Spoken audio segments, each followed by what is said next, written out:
Halo, salam sejahtera buat kita semua.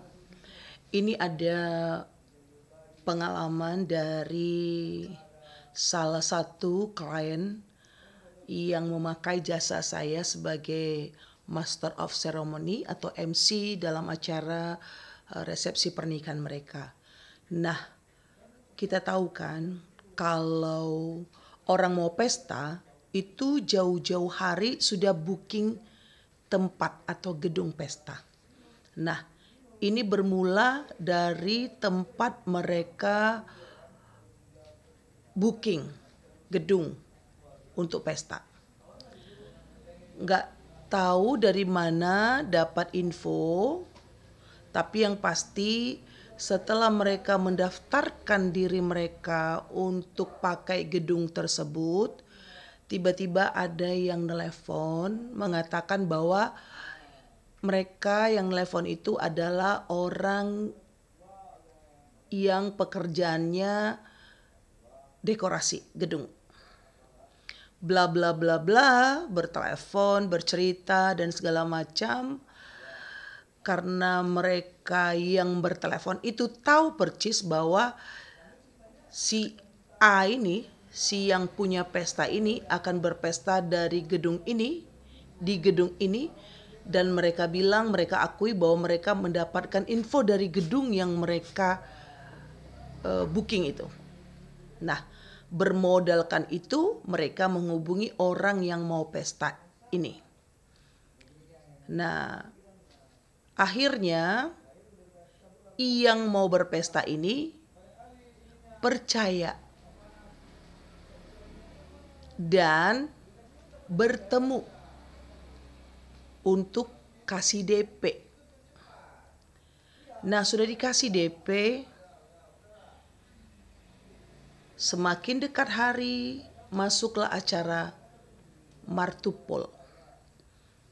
Nah, di acara martupol ini terlihatlah kualitas dekorasi tidak sesuai dengan yang sudah dibicarakan antara pengantin dan yang mengaku-ngaku orang dekorasi. Sementara uang sudah masuk 20 juta ke yang ngaku-ngaku orang dekorasi.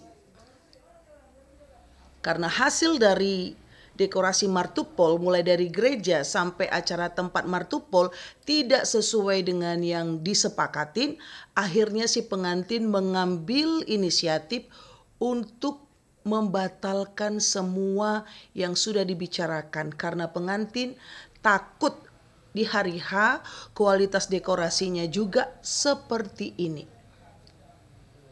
Si yang ngaku-ngaku dekorasi ini tidak bisa mengembalikan uang yang sudah diberikan, yang jumlahnya 20 juta. Nah, mungkin dia pakai alasan sudah dekorasi tempat gedung martupol, sudah dekorasi tempat gereja di saat mau martupol. Dan ternyata setelah diselidiki bahwa bunga-bunga yang dia buat untuk dekorasi adalah hasil buangan dari tempat acara orang yang sudah selesai pesta. Bayangin, mengerikan. Akhirnya dicari titik jalan tengah supaya ini baik adanya dan si yang punya pesta juga tidak mau ribet dengan masalah.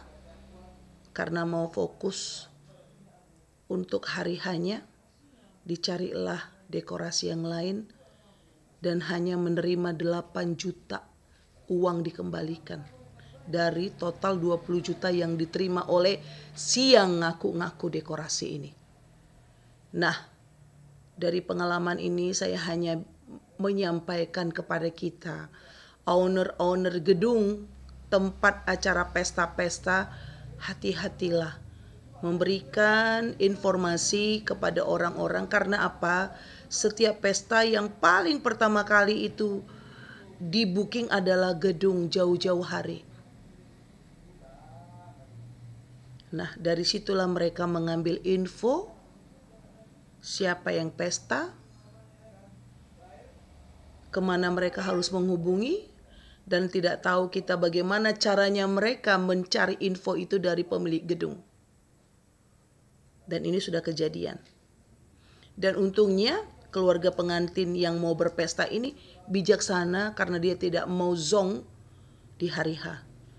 Dan ternyata sampai ke acara urusan gondang dan mobil pun ternyata itu fiktif semuanya yang disampaikan oleh si yang ngaku-ngaku dekorasi ini. Hati-hati buat kita yang mau pesta ya. Saya hanya ingin menyampaikan kepada kita semua agar pengalaman ini tidak menjadi pengalaman kita juga nantinya. Karena ini hal yang paling tidak mengenakan. Hal yang tidak paling mengenakan. Apalagi di saat kita mau pesta. Ya.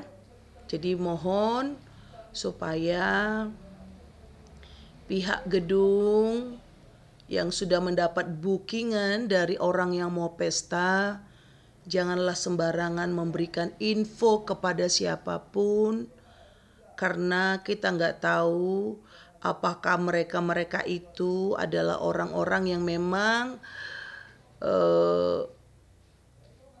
usahanya dekor atau usahanya catering atau usahanya par musik yang benar-benar real. Takutnya mereka itu adalah calo-calo yang tidak bertanggung jawab.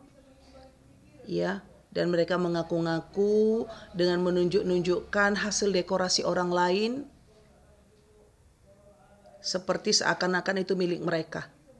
Seakan-akan itu mereka yang punya hasil